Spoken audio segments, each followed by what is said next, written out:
This video is brought to you by John Robson Guitar Tuition. If you enjoy the content, please consider supporting the channel by enrolling on a course, purchasing some guitar lessons or a t-shirt, or you can join my Patreon. Now, on with the show. Hello chaps, welcome once again to John Robson Guitar Tuition. As always, and especially at the moment, I do hope you're well.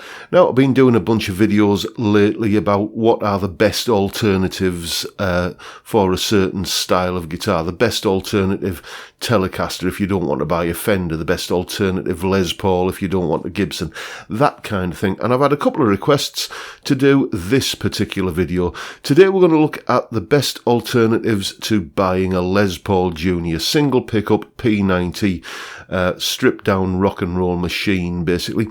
And as always, when I post these videos, I bet there's going to be somebody in the comment section who says, why wouldn't you just want to buy the Gibson? And as always, I'm going to explain why that might be the case now.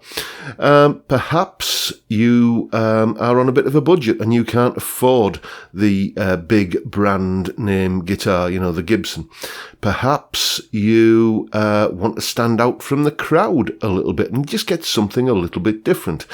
Perhaps you've tried the Gibson and you can afford it and you would ordinarily buy it, but there's just something about it that doesn't kind of float your boat. It might be the neck profile, it might be any number of variables going into making a guitar feel the way it feels, and the Gibson just doesn't kind of tick the boxes for you.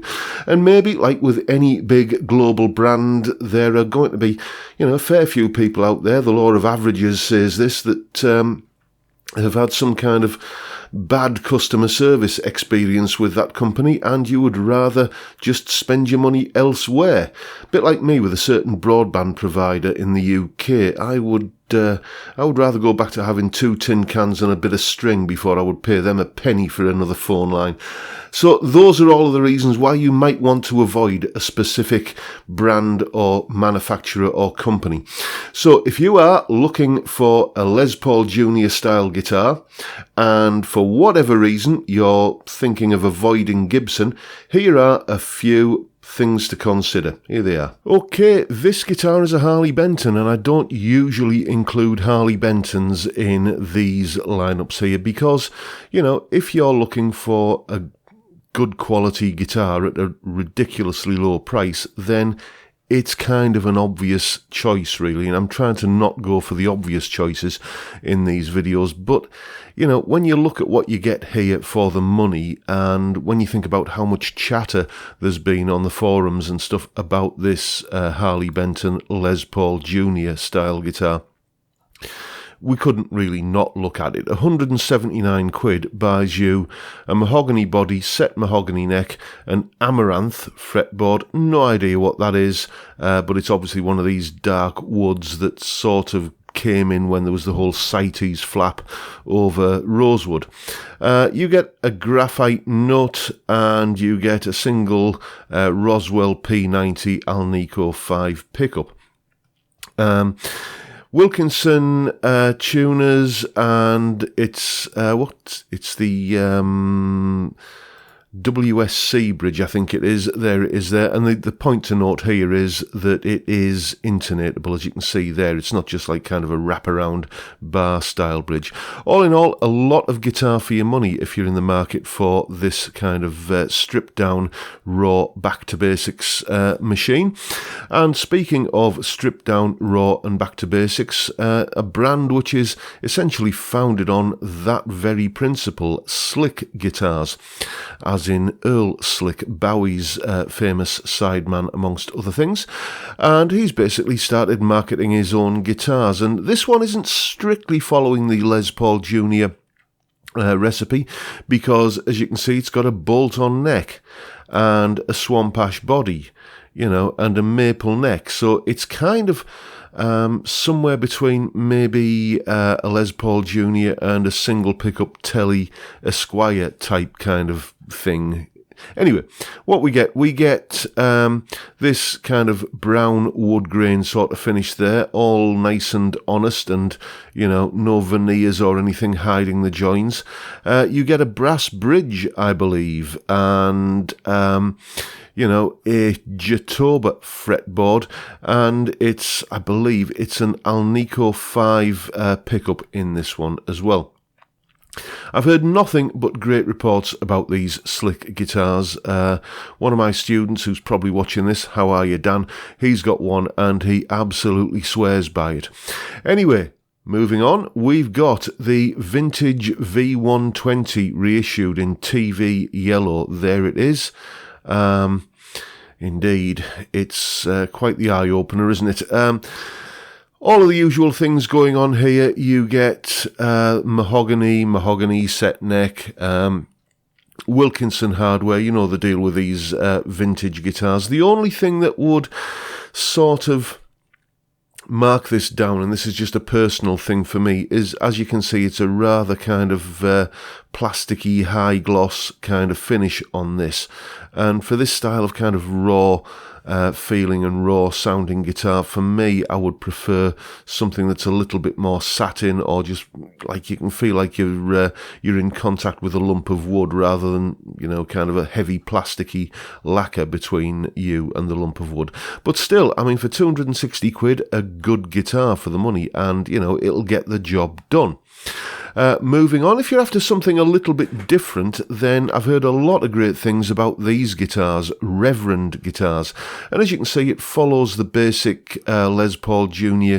design. You get, let's have a look at some pictures here. You get, there's the full thing. How do I scroll to the next one? I just have to do it this way, do I? Let's have a look here at the close-up of the body. So you're getting a Tune-o-matic bridge and stop tailpiece. You get the P90 there, as is the case with most of these, and this has a couple of little tricks up its sleeve. You can see, if we go back to the body shot here, you've got 3 controls. What's going on there then? Well, obviously you've got a volume control, obviously you've got a tone control, but you also get this rather snazzy bass contour control, which a lot of people really do swear by and says it's like having another pickup on the guitar. You can get that much variation in sound out of a single pickup guitar, but without having to have more than one pickup. So there you go. Nice looking guitar, that actually. I do like the way it looks. You can tell where its inspiration is from, but it's not being just a copy guitar. It's got something of its own identity.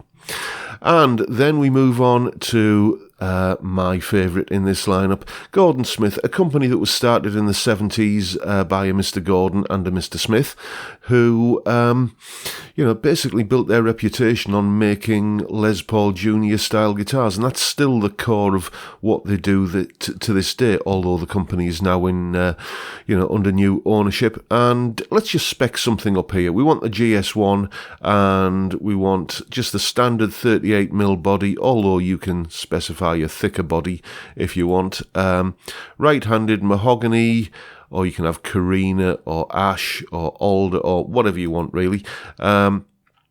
Then same with the neck, you can choose whatever timber you want. I do like this Gordon Smith thin neck profile. It's very comfortable to play on. Rosewood fretboard, naturally. Let's go for let's have just a trans cherry red, I think, finish on this one. Natural, let's go for a satin finish. Tortoiseshell scratch plate, obviously. Different types of bridge. I like this Gordon Smith Lightning bridge. They call it that because it's just the simple wraparound bridge, but it's slightly compensated. Think about the kind of wraparound bridge that you get on a PRS guitar, and you're not far off. Pickups, well, it has to be a P90 for this, doesn't it? And that's coming to just the most expensive in the lineup. 914 quid. But it's still, a lot of guitar for the money when you consider that you're getting a hand-built guitar that is made in the UK. And, speaking as a Gordon Smith owner, I can tell you that when you pick one up and play it, there is just that air of quality about it that is just that little indefinable something that makes you think, oh yeah, this is the good stuff. So that would be my choice if I was looking for a single pickup guitar in this style. You make up your own mind. So there you go. No surprise that I would have gone for the Gordon Smith. I own a Gordon Smith, and it's the second one I've owned, and I absolutely love it. So if I was in the market for that sort of single pickup guitar, then I think I would just kind of bite the bullet and pay for the top end of the price range there and get the Gordon Smith. I should mention as well that Reverend guitar is made from Carina, the kind of light-coloured mahogany alternative that you see Explorers and V's and stuff made out of. Now, I'm not going to get into the whole tone wood argument here, but what I will say is that I had, in a very short space of time, very close to each other, 2 PRS SE single cuts in here, a year or so back. One was the traditional kind of mahogany with the maple top and, everything you'd expect for like a PRS style guitar or a PRS guitar. And the other one was made from Carina, and all of the hardware, pickups and everything on both guitars was identical. But that Carina built guitar just had a very, very different sound. It was a warmer but somehow glassier sound. Whether that was down to the fact that it was made from a different timber or not, I'll leave up to you. But, it's something to bear in mind if you're going out shopping for guitars and you're going to be trying guitars and you're going to be, sampling a few that, it might have an impact on the choice that you're making, and I'll leave it at that. And that's pretty much all I've got for you today, folks. Hope you've enjoyed the video, found it useful, informative, and in some way entertaining. And if you have, please hit the subscribe button and the notification bell if you haven't already done so, and give me a like while you're at it. And I'll just mention that if you want to support the channel, or if you want to support my missus, then you can get some of her rather wonderful, genuine gemstone handmade jewellery, a few examples of which you can see scrolling past right now. The link is in the description to her online shop. Isn't she clever? I think so. I mean, look what she married for a start off. And that's pretty much it for today, folks. Hope you've enjoyed my little offering for today. Don't forget the live stream on Friday, 5 p.m. That's tomorrow, UK time. We have the live stream, bit of a beer, bit of a chat, bit of a laugh, a bunch of old curmudgeons sitting down and putting the world to rights, basically. And it's a great way to kick off the weekend. I'd love to see some of you there. So with that, I'll bid you all a good day and say thank you for watching, thank you for your time, and I look forward to seeing you all again next time around. Bye for now, folks.